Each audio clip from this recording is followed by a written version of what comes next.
जय श्री कृष्णा दोस्तों, राधे राधे।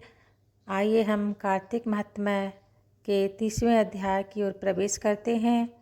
29वें अध्याय में हम पढ़ चुके हैं कृष्णा नदी और वेणी नदी की उत्पत्ति, इतिहास और उसकी महत्ता के बारे में हम भली भांति जान चुके हैं। आगे हम 30वें अध्याय की ओर बढ़ते हैं।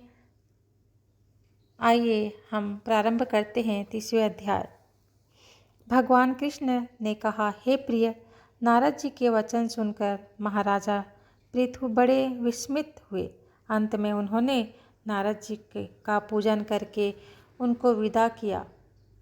इसलिए माघ, कार्तिक और एकादशी, यह 3 व्रत मुझे अत्यधिक प्रिय है। वनस्पतियों में तुलसी, महीनों में कार्तिक, तिथियों में एकादशी और क्षेत्रों में श्री कार्तिक मुझे बहुत ही प्रिय है। जो प्राणी जितेंद्रिय होकर इनका सेवन करता है वह यज्ञ करने वाले मनुष्य से भी अत्यधिक प्रिय लगता है। जो प्राणी विधि से इनका सेवन करते हैं, सेवा करते हैं, उनके मेरे अनुग्रह से सब पाप दूर हो जाते हैं। भगवान कृष्ण के वचन सुनकर सत्यभामा ने कहा, हे नाथ, आपने यह बात बड़ी आश्चर्यजनक कही है कि दूसरे के लिए पुण्य के फल से कलह की मुक्ति हो गई। यह प्रभावशाली कार्तिक मास आपको अधिक प्रिय है, जिससे पतिद्रोह का पाप केवल स्नान के पुण्य से ही नष्ट हो गया। दूसरे मनुष्य द्वारा किया हुआ पुण्य उनके देने से कैसे मिल जाता है, यह मुझे आप बतलाइए।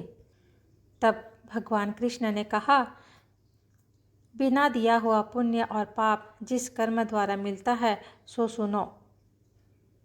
सतयुग में देश, ग्राम तथा कुलों को दिया पुण्य या पाप मिलता था, किंतु कलियुग में केवल कर्ता को ही पाप और पुण्य का फल भोगना पड़ता है। संसर्ग न करने पर भी वह व्यवस्था की गई और संसर्ग से जैसे पाप व पुण्य दूसरे को मिलते हैं उसकी व्यवस्था भी सुनो। पढ़ाना, यज्ञ कराना और एक साथ भोजन करने से पाप पुण्य का आधा मिलता है। एक आसन पर बैठने तथा सवारी पर चढ़ने से, श्वास के आने जाने से पुण्य व पाप का चौथा भाग प्राणी मात्र को मिलता है। स्पर्श करने, भोजन करने से और दूसरे की स्तुति करने से पुण्य और पाप का छठा भाग मिलता है। दर्शन करने, सुनने तथा ध्यान करने से मनुष्य पुण्य और पाप का 10वां अंश मिलता है। दूसरे की निंदा, चुगली और धिक्कार करने से उसका 7वां भाग मिलता है। पुण्य करने वाले मनुष्य को जो कोई सेवा करता है वह सेवा का भाग लेता है और अपना पुण्य उसे दे देता है।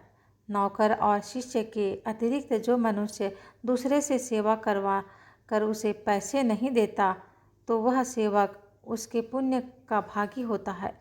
पंक्ति में बैठे हुए भोजन करने वालों की पत्तल जो व्यक्ति लांघता है वह जिसकी पत्तल उसने लांघी है उसके पुण्य का छठा भाग देता है। स्नान तथा ध्यान आदि करते हुए मनुष्य से जो व्यक्ति बातचीत करता है या उसे स्पर्श करता है वह अपने पुण्य का छठा भाग उसे दे डालता है। जो मनुष्य धर्म के काम के लिए दूसरों से धन मांगता है पुण्य का भागी होता है।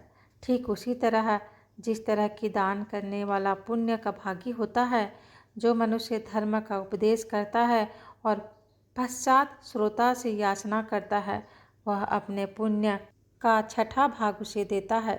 जो मनुष्य दूसरों का धन चुराकर उससे धर्म करता है वह चोरी का फल भोगता है और शीघ्र ही निर्धन हो जाता है। और जिसका धन चुराता है वह पुण्य का भागी होता है। बिना ऋण के उतारे जो मनुष्य मर जाते हैं उनका ऋण देने वाले सज्जन पुण्य के भागी होते हैं।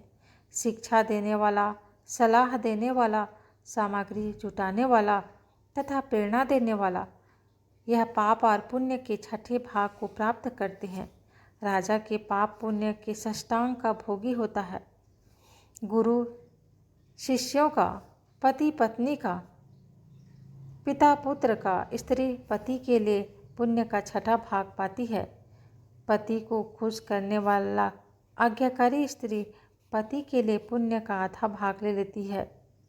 जो पुण्यात्मा पराये लोगों को दान करता है वह उनके पुण्य का छठा भाग प्राप्त करता है। जीविका देने वाला मनुष्य जीविका ग्रहण करने वाले मनुष्य के पुण्य के छठे भाग को प्राप्त करता है। इस प्रकार दूसरों के लिए पुण्य अथवा पाप बिना देने के लिए भी दूसरे को मिल जाता है। किंतु यह नियम जो कि मैंने बतलाए हैं कलयुग में लागू नहीं होते। कलयुग में तो एकमात्र कर्ता को ही अपने पाप व पुण्य भोगने पड़ते हैं। इस संबंध में एक बड़ा पुराना इतिहास जो कि पवित्र भी है और बुद्धि को देने वाला भी कहता है, ध्यान से सुनो। इस तरह हम 30वां अध्याय यहीं पर समाप्त करते हैं। आगे 31 अध्याय पर हम और विस्तृत रूप से पढ़ेंगे। आप सभी को नमन करती हूँ, श्रोतागणों को प्रणाम करती हूँ।